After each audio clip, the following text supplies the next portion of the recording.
Welcome back to TEW, and this is the Raw episode 4, straight after the pay-per-view, and we go straight into the dark matches, where we have Jack Swagger versus Curtis Axel. It's continuing what it should be continuing on, one of the storylines, Perfect Athletes. That doesn't seem to have carried it on, but that might be because it's a pre-show. And Curtis Axel and Heath Slater have no chemistry, so that might need to change. Another dark match, Kurt Angle versus Dean Ambrose. This is just to see if these two can work in a future match. Both weren't going to have matches on the main show, so get the crowd a bit live and up.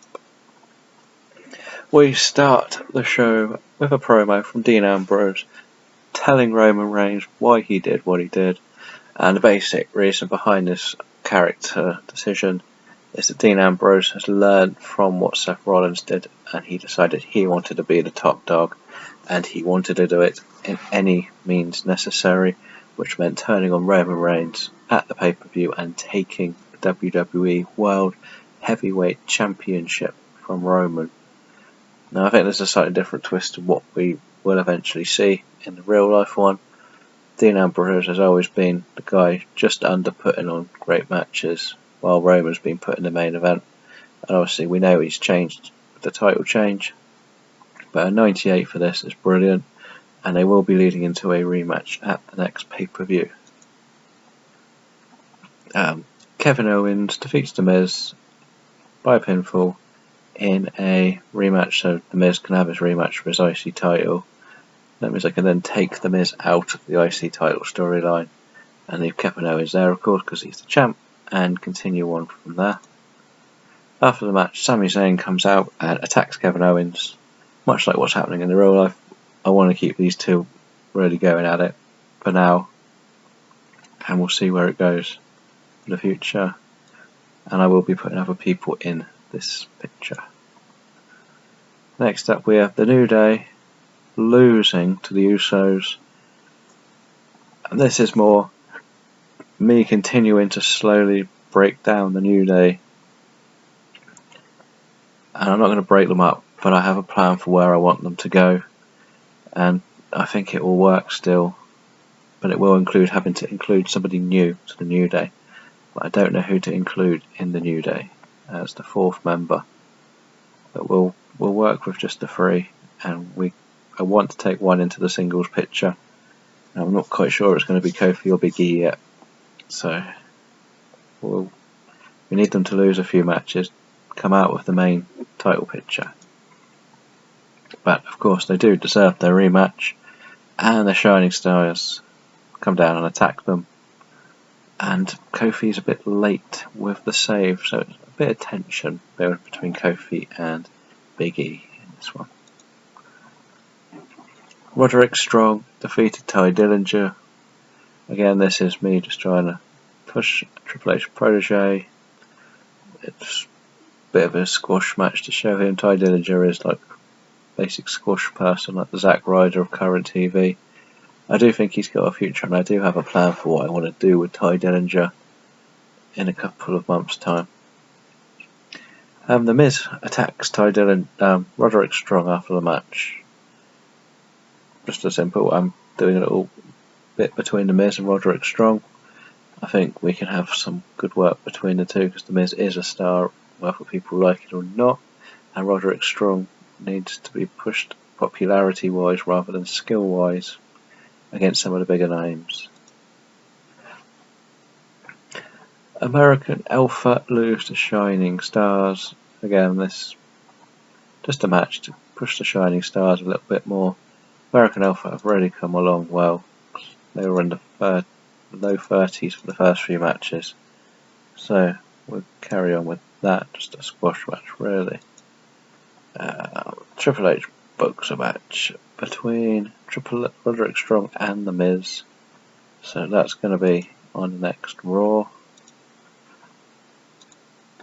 That's just going to be the start of their rivalry, and especially as Roderick Strong is in fact Triple H's protege, he is not going to be happy that The Miz decided to take him out. Chris Jericho is in the ring protesting because he wants another title match. Dolph Ziggler comes out and chases Jericho to the back. I'm going to put these two in a match or a little schedule together. I think obviously we know they've got great chemistry. So I need to push Ziggler to get to the main event. So Jericho is going to lose in the most part. So I think that'll be a good one to go. We've had it before, but we'll do it one more time. Dolph Ziggler beats Heath Slater. Again, just wanted Ziggler to get a win. Social Outcasts are the heel jobbers. Sami Zayn versus Samoa Joe. I took a risk on putting it as a technical match. I didn't think it would be that bad. I thought they were good, but technical matches don't work in the WWE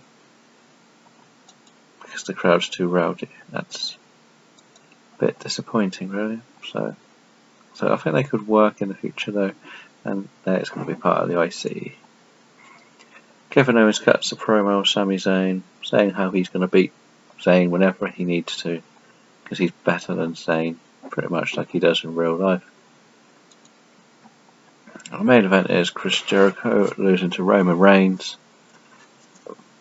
It's just a basic match to give Roman Reigns a couple of wins to push him ready for the Dean Ambrose match. Jericho fully out of the title picture now. It should have been a better rating than the 71 though. I'm sorry, that's a terrible rating. It's just... Anyway. After the match, Dean Ambrose attacks Roman Reigns, put him through a table, and stands over him, holding his title high. It's another A rating, which is great to see. Will that save the show? I doubt it, but no, 77 is not bad.